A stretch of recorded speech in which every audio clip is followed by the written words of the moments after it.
Visit our YouTube channel at Max TV. Click on the subscribe button and be the first to get notifications on our uploads.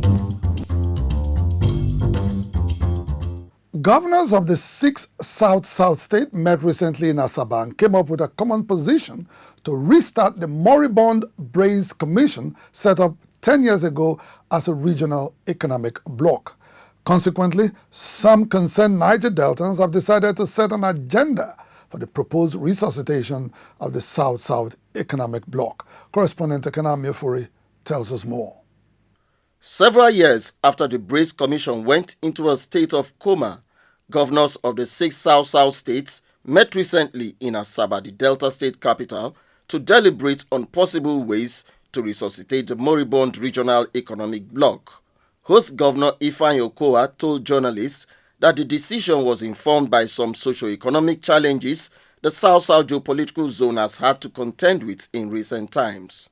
We have decided to restart the Brace Commission and to ensure that we provide the necessary logistics for them to function properly, because the Brace Commission, as established, is to help us look into issues of regional economy and the need to develop our region collectively instead of working as individual states. The Brace Commission, comprising Bayelsa, Rivers, Akwa Ibom, Cross River, Edo and Delta states, was formally set up as a regional economic bloc in October 2010.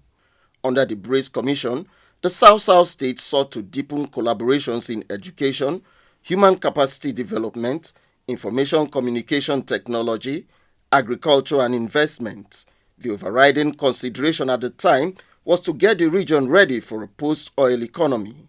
Sadly, however, the commission was rendered comatose for what many attributed to personality clash among its founding governors. Brace actually went under even before those administrations left, because they allowed personality issues to come into it. Who was going to call the shots and who wasn't going to call the shots and all of that.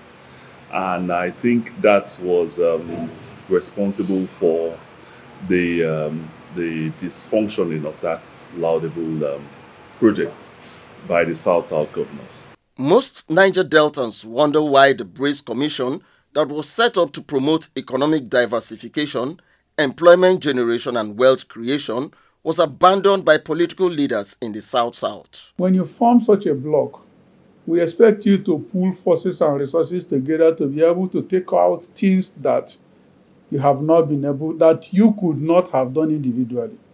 BRICS should have ensured that beyond mega companies, that medium companies and factories are established, that citizens within the area will buy off the shares from BRICS Commission and become the investors and make income, generate wealth, and inject value to the economy of the region. There's a lot that the region could actually attract when we do things collectively than when we decide to go about it individually. Because what matters in the 4th Industrial Revolution is going to be economy of scale and size. It's not really going to be about the amount of resources you really have. It would be centered around your skill. If you have the accurate skill, that could attract the kind of investments that you need, and that's what matters. If they come together and they decide to come up with a seed capital to revamp putting air back into that Brace Commission, I think that would be a good way to start it. In trying to revamp the Brace Commission, governors of the South states have been advised to look out for avoidable pitfalls that led to its collapse under the watch of their predecessors in office. They all have to speak with one voice and come together, think in one line, speak in one line and tackle whatever is facing the region head on. Governors of the 6 South states will in May this year meet in Port Harcourt, headquarters of the Brace Commission, to take further decisions on how to advance the region's economic integration. The move to revive the commission has generated positive reactions from across the region, as it is expected to offer the people a new deal in governance. Inside the Niger Delta,